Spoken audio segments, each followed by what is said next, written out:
श्री परमात्मने नमः। श्री रामचरितमानस अध्याय अयोध्या कांड पेज 476 आगे।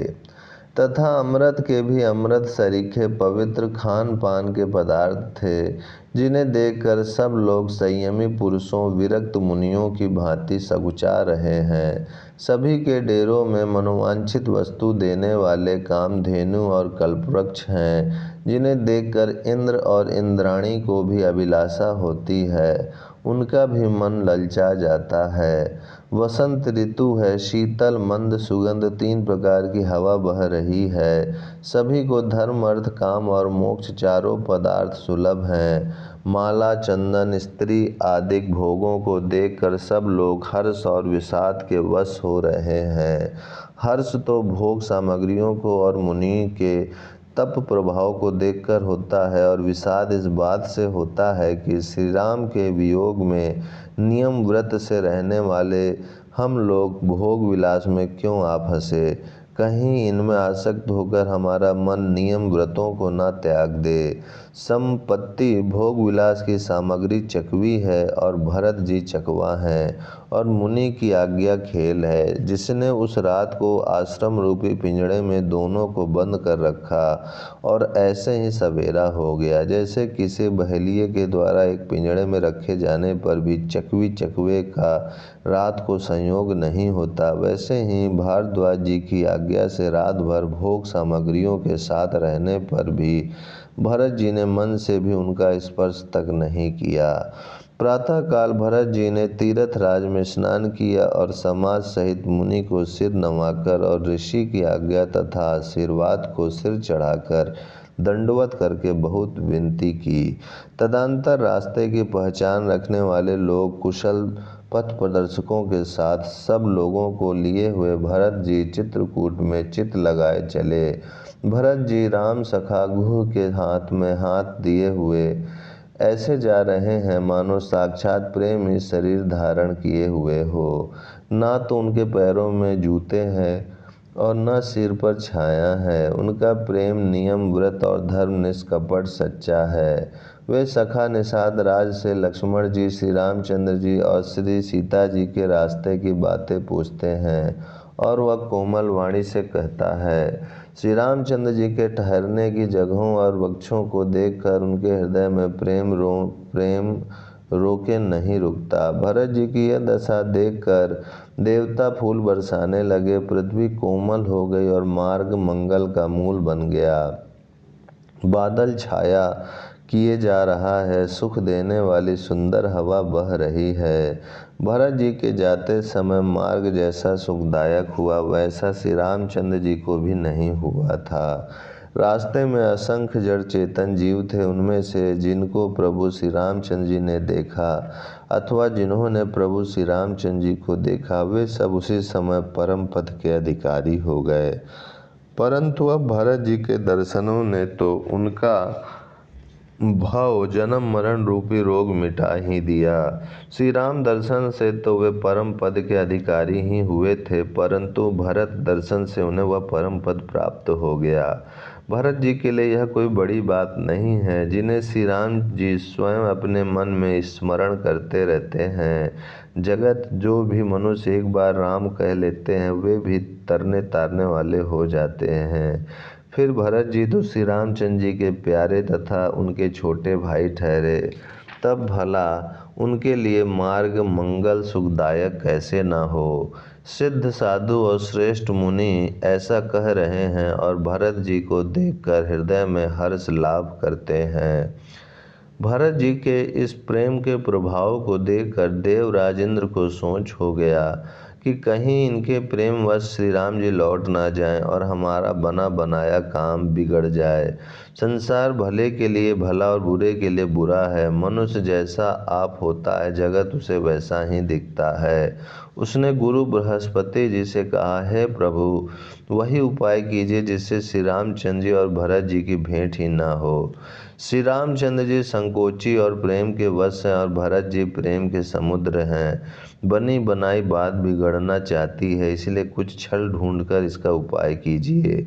इंद्र के वचन सुनते ही देवगुरु बृहस्पति मुस्कुराए। उन्होंने 1000 नेत्रों वाले इंद्र को ज्ञान रूपी नेत्र से रहित मूर्ख समझा और कहा, हे देवराज, माया के स्वामी श्री रामचंद्र जी के सेवक के साथ कोई माया करता है तो वह उलटकर अपने ही ऊपर आ पड़ती है।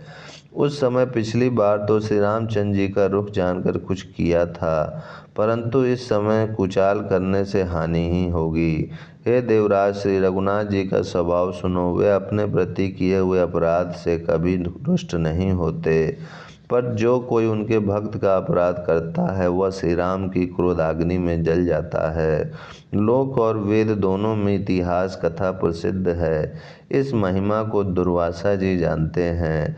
सारा जगत श्री राम को जपता है। वे श्री राम जी जिनको जपते हैं, उन भरत जी के समान श्री रामचंद्र जी का प्रेमी कौन होगा। हे देवराज, रघुकुल श्रेष्ठ श्री रामचंद्र जी के भक्त का काम बिगाड़ने की बात मन में भी ना लाइए। ऐसा करने से लोक में अपयश और परलोक में दुख होगा और शोक का सामान दिनों दिन बढ़ता ही चला जाएगा। हे देवराज, हमारा उपदेश सुनो। श्री रामचंद्र जी को अपना सेवक परम प्रिय हैं। वे अपने सेवक की सेवा से सुख मानते हैं और सेवक के साथ वैर करने से बड़ा भारी वैर मानते हैं। यद्यपि वे सम हैं, उनमें न राग है न द्वेष है और न वे किसी का पाप पुण्य और गुण दोष ही ग्रहण करते हैं।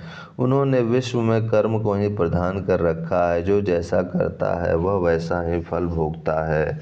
तथापि वे भक्त और अभक्त के हृदय के अनुसार सम और विषम व्यवहार करते हैं। भक्त को प्रेम से गले लगा लेते हैं और अभक्त को मार कर तार देते हैं। गुण रहित, निर्लेप, मान रहित और सदा एक रस भगवान श्री राम भक्त के प्रेम वश ही सगुण हुए हैं। श्री राम जी सदा अपने सेवकों भक्तों की रुचि रखते आए हैं। वेद पुराण, साधु और देवता इसके साक्षी हैं। ऐसा हृदय में जानकर कुटिलता छोड़ दो और भरत जी के चरणों में सुंदर प्रीति करो। हे देवराज, इंद्र श्री रामचंद्र जी के भक्त सदा दूसरों के हित में लगे रहते हैं। वे दूसरों के दुख से दुखी और दयालु होते हैं। फिर भरत जी तो भक्तों के शिरोमणि हैं, उनसे बिल्कुल ना डरो।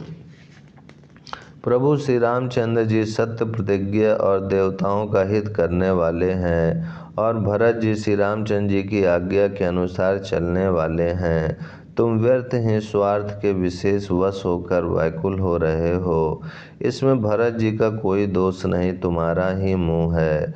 देवगुरु बृहस्पति जी की श्रेष्ठ वाणी सुनकर इंद्र के मन में बड़ा आनंद हुआ और उनकी चिंता मिट गई। तब हर्षित होकर देवराज फूल बरसाकर भरत जी के स्वभाव की सराहना करने लगे।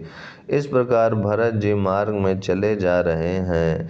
उनकी प्रेममयी दशा देखकर मुनि और सिद्ध लोग भी सिहाते हैं। भरत जी जब भी राम कहकर लंबी सांस लेते हैं, तभी मानो चारों ओर प्रेम उमड़ पड़ता है। उनके प्रेम और दीनता से पूर्ण वचनों को सुनकर वज्र और पत्थर भी पिघल जाते हैं।